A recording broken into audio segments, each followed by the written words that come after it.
Hello, dear students. Good morning. Today we are going to look about class 9th revision जो हम देख रहे थे पोएट्री सेक्शन का। पोएट्री सेक्शन के अंदर अभी हम पोएम नंबर 5th देख रहे हैं रिवीजन में, और उसका जो पार्ट 1 है वो हमने ऑलरेडी कंप्लीट कर रखा है, जहाँ पे हमने 1 to लेकर 7 स्टैंजा तक डिस्कशन की थी। And today we are going to discuss about the stanza number 8 till the end of the poem. Today that is what we are going to look about. Dear student, again and again I am just making you aware that please do keep writing of these stanzas summary. It will help you to understand the poem better, and this is the base of your class 10, so it will very going to be helpful to you, right? So please keep it reading, isko read karna, and keep it writing also, right? uh, the poem, that is what we were looking about, the legend of Northland, in which up to the stanza number 7 we have been seeing that Saint Peter नाम का एक जो बंदा है, a person, वो सैंत है, and he was on the journey around the world, and he found that he is very hungry, right? And because of cold he was just shivering also, so he need some food. He just nearby a village, there was a shop of a baker. There was a baker woman, right? So Saint Peter went to her and asked for the cake to bit of it, right? Uh, that woman initially just said not, say no to, not him. Matlab he cannot, she could not refuse him. But later on he started making the cake, and the cake was looking like a too big to give free of cost, right? So this is what we have seen up to now. Now today in stanza number 8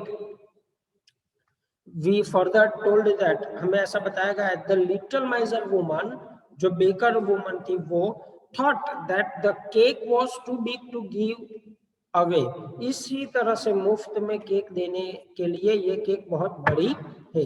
so he started making another smaller cake, तो उसने उस छोटी सी cake से भी छोटी cake बनानी शुरू की।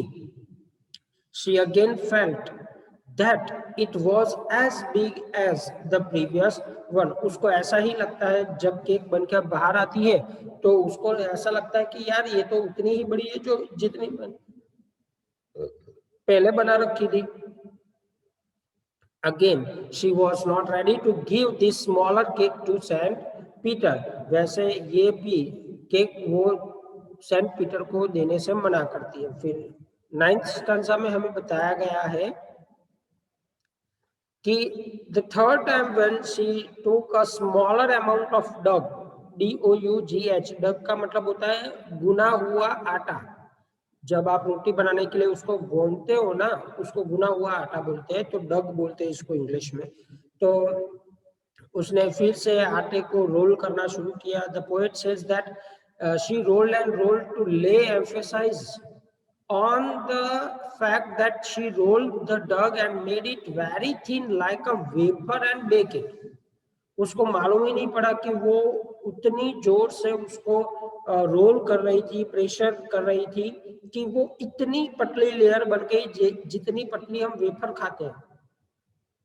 But she was so greedy, वो इतनी लालची हो चुकी थी that she couldn't give this thin even a piece of bread to saint also. संत को ये भी नहीं दिया उसने, पीटर को ये भी नहीं दिया, क्योंकि ये भी उसको बड़ी लग रही थी। 10th stanza के अंदर हमें बताया गया है, the woman reasoned that when she ate the cake she felt that they were very small, but if she had to give them to someone she felt that they were too big to give one away. अब उस woman ने अपने आप से reason करते हुए, अपने आप से बात करते हुए कहा कि अगर यही केक मुझे खानी हो तो बहुत छोटी लगती है, लेकिन जब इसको मुफ्त में देना हो तो मुझे ये बड़ी लग रही है। She put all the cakes on the shelf for the kitchen of her kitchen and she did not give any cake to Saint Peter. उसने सेंट पीटर को एक भी केक नहीं दिया।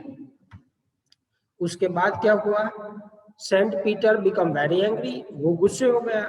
ही वॉज वेरी हंग्री, वो भूखा था। He was feeling very weak and the selfish woman was not ready to give him a small cake.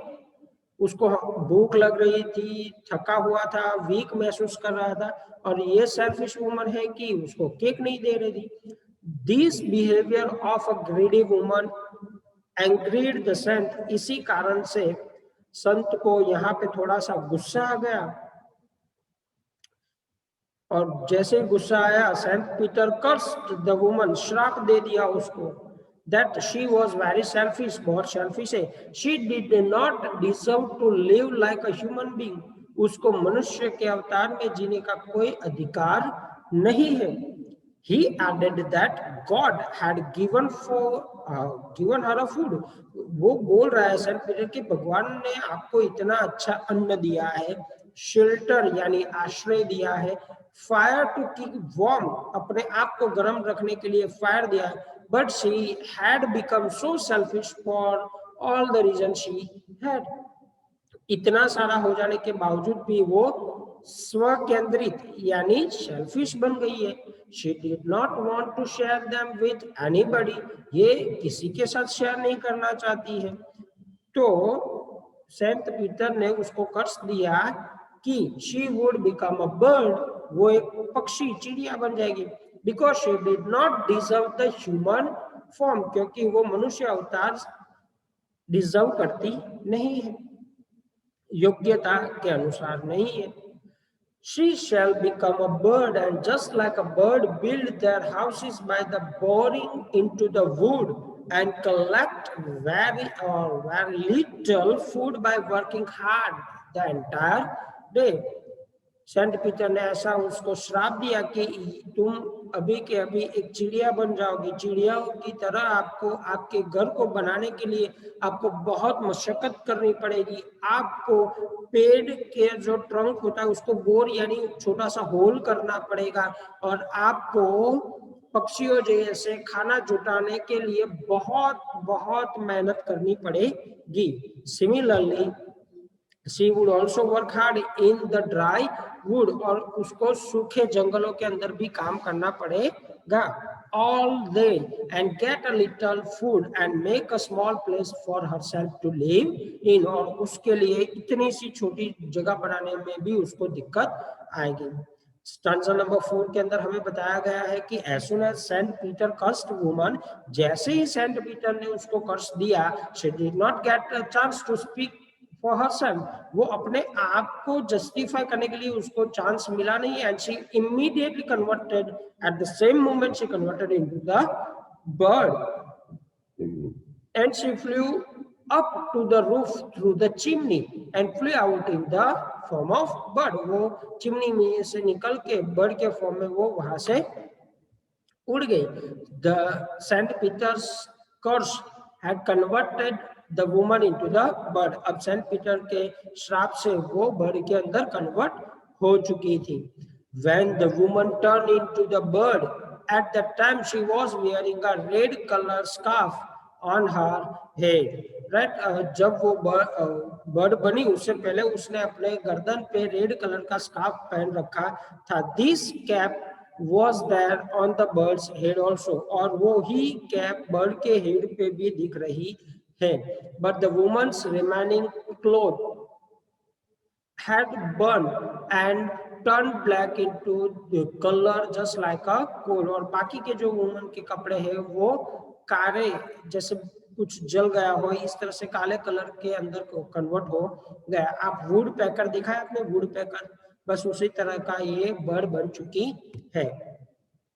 Stanza number 16 के अंदर हमें बताया गया है कि people who live in the countryside, जो लोग गांव के अंदर रहते हैं, even the small children who got to school, जो स्कूल जाने वाले बच्चे होते हैं छोटे हुए, seen this kind of bird in the wood, इन्होंने इस तरह का बर्ड जंगलों के अंदर कहीं ना कहीं देखा होगा।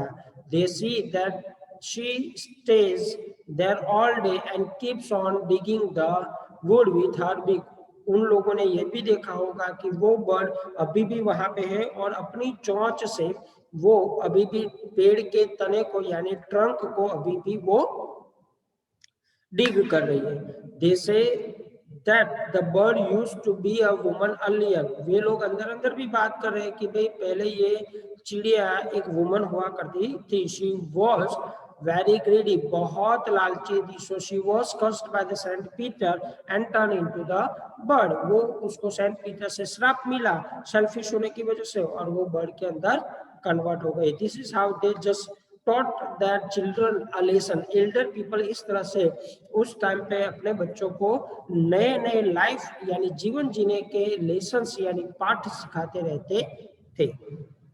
इस यूनिट के अंदर कौन कौन सी लिटरेरी डिवाइसेस आती है वो हम देख लेते हैं। डियर स्टूडेंट, इसके लिए आपको जरूरी है कि आप अपने पास अपनी टेक्स्ट बुक या लाइन जो पोएट्रिक लाइन है, पोएट्री है, वो वहां पे रखिएगा, राइट। सबसे पहले लिटरेरी डिवाइसेस आती है एलिटरेशन।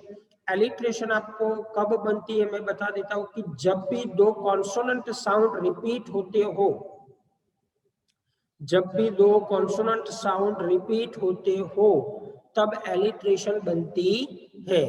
तो स्टांजा नंबर 1 के अंदर, स्टांजा नंबर 2 के अंदर आप देखोगे तो आपको मालूम पड़ेगा कि that, THET that, THEY they, THEM them, THROUGH through. तो इसमें TH जो साउंड है जो कि दोनों कॉन्सोनेंट लेटर है वो यहाँ पे रिपीट होते हैं, इसलिए ये हमारी एलिट्रेशन बनती है। स्टांजा नंबर 2 के अंदर दे, अगेन TH वर्ड रिपीट होता है और उसके बाद उसी स्टांजा में लुक शब्द है, लुक लाइक, राइट। तो इसमें एल साउंड रिपीट होता है। ये सारे के सारे जो मैं बता रहा हूँ डियर स्टूडेंट, ये आपके कॉन्सोनेंट साउंड है। स्टांजा नंबर 3 के अंदर अगेन TH आपको फाइंड मिलेगा। TH आप देखोगे तो आपकी लाइन के अंदर TH बहुत बार आता है, तो ये होगा। फिर yet, why and you. Stanza 3 के अंदर सेकंड लाइन में आप देखोगे, आपको मालूम पड़ेगा कि यट भी है, वाई यू भी है, तो इसमें वाई जो साउंड है ये भी रिपीट होता है। फिर एल, लर्न, लेसन, तो ये भी रिपीटिंग साउंड है। टेल, टेल, TELL टेल यानी कहना है, TALE टेल यानी बात यानी कहानी, तो इसमें T साउंड है।